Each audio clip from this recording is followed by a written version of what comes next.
And speaking of spring break, about 1 in 10 people are planning a spring break trip. What's more, half of Americans will travel more this year than last year.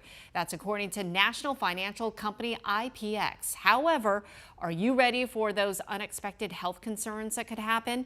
Many travelers are not. So how do you prepare and what do you do and pack in case you get sick? Let's ask the expert. Joining me once again is Dr. Natasha Bhuyan. Okay, let's start with the prescription drugs. Yeah. What should people consider packing? You know, when people travel for spring break, they often don't think about reaching out to their primary care doctor to get some prescriptions on hand just in case. A couple things I recommend to people: sleep aids. If you're going on a long trip and you are going to be on an airplane for, more than 8 hours, it's nice to have a sleep aid on hand so you can sleep through that flight. There's also medications for things like jet lag when we travel. The other really important one is malaria prevention. Now, this is usually for international travel and it depends on where you go, but there are many regions that mosquitoes carry malaria and you can take medications before you go. So if you get stung by a mosquito, you won't end up getting infected. So this is places like Central and South America, even parts of Europe, parts of Asia. So it's important to be aware.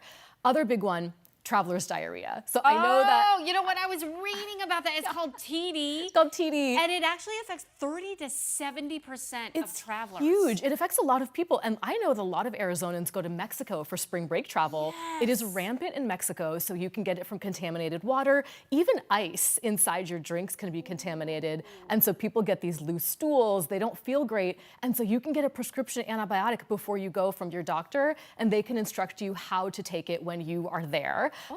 There's other medications for things like jet lag. Motion sickness is the other big one.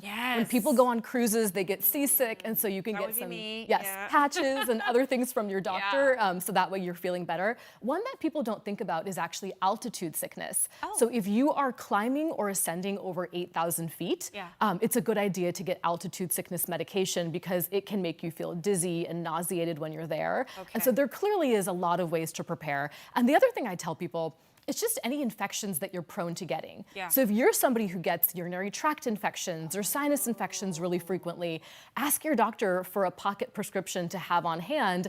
That way you can bring the antibiotic with you. You often know if you get a lot of sinus infections and UTIs, you know when to take that prescription. So that way when you're in another country, you can just have that prescription on hand. And then of course the last thing is vaccines. So if you're traveling internationally, of course you need to get some vaccines. Anytime I travel internationally, which is very rare, I do check in with a doctor. Like, I'm going to this destination. What should I get? What do I need Exactly. But even local travel within the U.S., if you're prone to UTIs and you're in a state that you don't get medical care, it is nice to just have that prescription on hand. Okay, let's talk about over-the-counter.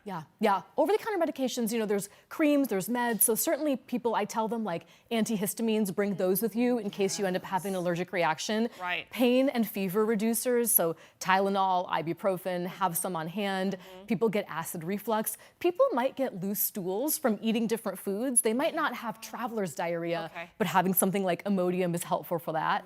Even like topical antibiotic, topical steroids. So there's all kinds of over-the-counter medications people can bring. Okay, anything else as far as essentials that we need to? A couple essentials. So I always tell people, so insect spray, DEET is really good. DEET, that's 10 to 30%.